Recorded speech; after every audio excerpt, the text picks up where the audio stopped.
I used to be in a relationship with my ex. For a quick summary, unlike most people, I have been cheated on numerous times, and instead of thinking you can't be cheated on if you cheat first, I prefer to think, damn, cheating hurts a lot. I'm not going to put anyone through this. Now, my ex didn't cheat, that I have proof of at least, but we'll get to that. Almost 2 years ago, I met my ex, who we'll call Jen. Despite my trust issues at the beginning of the relationship, she very quickly helped me lower my walls by spending plenty of time with me, and she would only hang out with dudes if I was there. Her choice, not mine. After nearly a year, I was certain she was the one and wanted to propose, but one day she called me crying, saying we needed to talk. When she came home, she sat me down and informed me she was pregnant, and rather than being in shock, I was damn near screaming with joy inside, as I've always wanted to be a father. I asked what she wanted to do with the baby, and she said she planned on keeping it, and I agreed. Throughout the pregnancy, I was the dream boyfriend, always there to keep her off her feet, tackling every chore in the house by myself while she rested, and even hand-fed her on occasion. The whole princess treatment. Fast forward to delivery day, and a beautiful baby boy was born. Here is where the fantasy comes crashing down. After about a month of what you could call a family honeymoon phase, I came home from work exhausted and tired. Jen handed me my son, who was quite active this day, while she made herself some food. As I was holding my son, he threw his head back and then slung it back into my jaw, which caused me to nearly drop him. After I was sure I wouldn't drop him, I told him, "Hey, stop that, little guy," in a somewhat annoyed tone, but not blaming him for anything.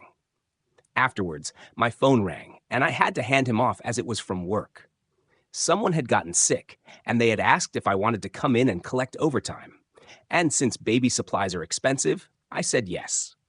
After work, I was met outside by Jen and her father, and was told that she was scared I would hurt my son, referring to the annoyed tone I gave him, and said we needed to take a break.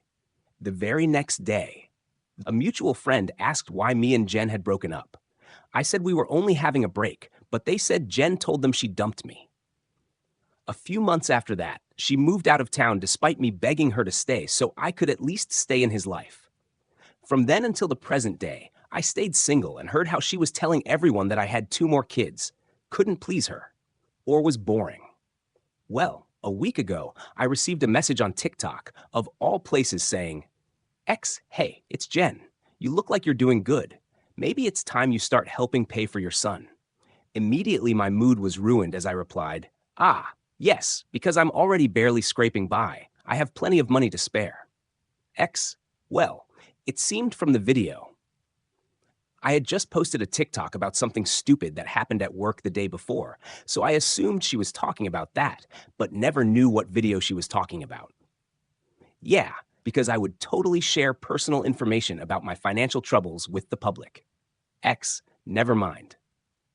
I then proceeded to tell her how any money I save is going to be spent on papers being drafted up to sign away rights so I can live my life in peace without seeing or hearing her. After that, I blocked her and tried to calm down. Not minutes later, I got a notification from Facebook saying I have a memory to look back on. I took this as an opportunity to focus on something else and ended up seeing a memory from when Jen and I were still together. I admittedly snooped through her profile and found out the month after she left town, she was engaged to some dude. This is where my reality fully shattered with the possibility that she had cheated on me and used the annoyed tone incident as a reason to leave me for their side piece. I suspect that maybe he had dumped her and she was trying to get money out of me. Only having suspicions and no solid proof and not wanting to reconcile, I still want to sign away my rights.